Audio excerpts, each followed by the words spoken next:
Bonjour à tous les Sagittaires pour ce tirage du mois de juillet. Je vous souhaite la bienvenue. Avant de démarrer, gardez à l'esprit qu'il s'agit d'un tirage général. Si vous ne vous y retrouvez pas, veuillez consulter peut-être la vidéo qui parle de votre signe ascendant ou de votre signe lunaire. Ensuite, si vous souhaitez réserver une lecture personnalisée avec moi ou si vous avez une question précise, vous pouvez me contacter sur mon adresse mail qui se trouve sur chacune de mes vidéos. Et puis pour finir, je vous communiquerai les modalités de mes tirages à ce moment-là. Et puis pour finir, qu'est-ce que j'ai encore à dire? Je vous remercie de vous abonner si ce n'est pas déjà fait. Je vous remercie de lever votre pouce si vous le souhaitez, de partager cette vidéo si vous le souhaitez et aussi surtout de me laisser un commentaire parce que c'est très utile pour moi. Et à ce propos, je me dois de vous remercier pour les merveilleux commentaires que j'ai reçus, plein de bonté, de bienveillance, vraiment de plein de gentillesse. C'était vraiment extrêmement agréable, extrêmement plaisant. Voilà, donc pour ce tirage du mois de juillet pour les Sagittaires, nous avons le 10 d'épée, nous avons le 4 de coupe, nous avons le 3 d'épée. Et ici, j'ai sorti, vous m'avez vu, j'ai sorti le 5 d'épée. J'ai tiré les suivantes parce que je trouve elles sont très parlantes. On a le 9 de bâton, on a l'as de denier et on a la carte de l'étoile. Je ne sais jamais comment les tenir pour que ce soit bien visible. Voilà. Donc, on va mettre ça sur le côté pour l'instant. C'est l'énergie de fond donc qui va vous accompagner tout au long de ce mois de juillet. Donc, on va en parler brièvement. Le principal, c'est que vous allez entrer dans le mois de juillet avec la fin de quelque chose que vous portiez, la fin d'une... Je pense qu'il s'agit en fait la fin d'une frustration, la fin d'une attente, la fin de quelque chose qui vous a fait énormément souffrir, quelque chose de pénible, de difficile, de compliqué. Ça peut être un deuil, ça peut être un départ, ça peut être n'importe quoi. C'est pas forcément au niveau sentimental, ça peut aussi être par rapport au travail, ça peut être... J'ai plus le sentiment de quelque chose de familial, de domestique. Soit vous quittez un endroit auquel vous étiez attaché, soit vous avez perdu un membre de votre famille, peut-être même un animal de compagnie. Voilà, il y avait quelque chose d'extrêmement douloureux, d'extrêmement lourd, d'extrêmement pesant, le genre d'épreuve qu'on traverse qui laisse des marques, qui nous marque vraiment au fer rouge, quelque chose de vraiment difficile, de pénible. Là, c'est fini, c'est terminé, c'est loin, c'est derrière, vous en avez fini avec ça. On va venir vous offrir quelque chose. Il va vous être offert durant ce mois de juillet quelque chose. Encore une fois, ça peut être un travail, ça peut être de l'amour, ça peut être de l'amitié, ça peut être un voyage, ça peut être un projet, ça peut être... vraiment, ça peut être n'importe quoi. Mais je pense que vous allez avoir peur de vous engager. Je pense que vous allez avoir peur. Je pense que c'est en fait tout simplement un peu trop tôt. Ce que vous avez, j'allais dire travaillé, ce que vous avez traversé, je pense que ça vous a vraiment marqué. Ça a vraiment laissé des traces, ça a vraiment laissé des trous dans votre cœur. Ça fait plus mal, hein. C'est pas ce que je suis en train de dire, mais je pense que ça a laissé des traces et que vous n'êtes pas forcément prêt à remettre le cœur en danger à ce moment-là.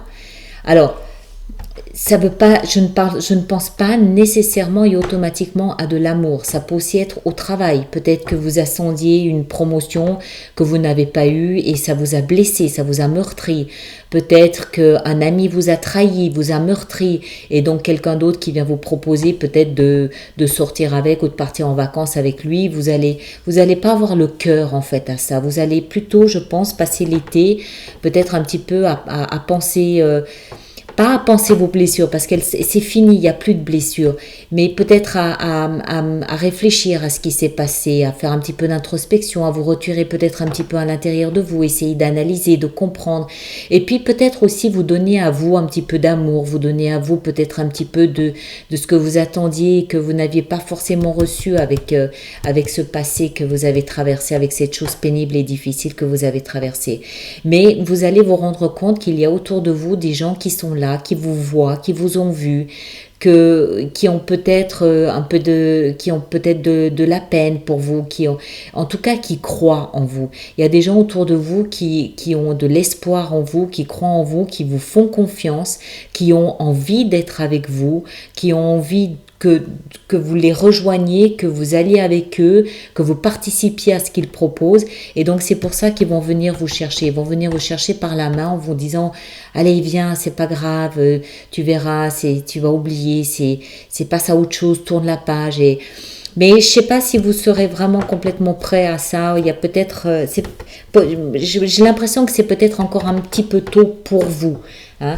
Ça ne veut pas dire que la blessure, la souffrance est là, c'est pas ça du tout.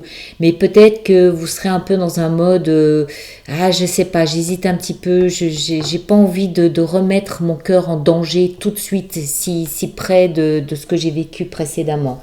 Et c'est pour ça que les cartes ici, on les a... je les ai toutes sorties parce que je pense que ce qui vous a été fait, c'est quelque chose qui vous a... c'était quelque chose de vraiment pas joli. Je pense que c'était quelque chose où on vous a menti, on vous a trahi. C'était vraiment pas quelque chose de très sympa, de très chouette. Donc, vous avez peut-être pas forcément envie de refaire confiance tout de suite. Peut-être pas en la vie, mais en les personnes qui sont autour de vous. Peut-être que, voilà, chat échaudé craint l'eau froide. Hein. Et puis, vous avez peut-être aussi dû batailler un petit peu pour arriver à vous sortir de là. Vous avez peut-être aussi dû mener quelques combats. Donc, ça n'a peut-être pas été aussi facile que ça. Mais, et c'est pour ça que j'ai sorti ces cartes-là, voilà, vous avez le nouveau départ qui est là, vrai, tangible, concret, dans le matériel, quelque chose de certain, et vous avez surtout l'espoir. Donc le message ici, c'est peut-être, ok, vous avez peut-être besoin d'un petit peu de temps à nouveau pour réhabiliter votre cœur, pour l'ouvrir à nouveau, pour faire à nouveau pleinement confiance, vous ouvrir aux autres, à l'autre, à la vie, au projet, tout ça. Vous êtes peut-être pas en mode je boude, mais peut-être un peu... Voilà, j'ai l'impression qu'il ne faut pas trop vous embêter là. Vous avez vécu quelque chose de pas facile, pas évident. Vous avez dû vous battre, vous avez dû tenir bon. Et là, faut pas trop vous secouer. Mais je pense que ce que l'univers est en train de vous dire ici, c'est ne perdez pas espoir. Même si l'espoir vous semble loin, ne perdez pas espoir. Parce que le nouveau départ, la nouvelle chose, elle est là. Et n'oubliez pas, il y a plein de gens autour de vous. Il y a des gens autour de vous qui ont envie d'être avec vous, qui ont confiance en vous, qui croient en vous, qui ont mis leur espoir et leur foi en vous. Donc, voilà, prenez le temps qu'il faut pour vous réhabiliter, mais ne fermez pas la porte aux nouvelles relations qui peuvent se présenter là dehors. Voilà, passez un très bel été et puis tenez-moi au courant de ce qui se passe. Merci.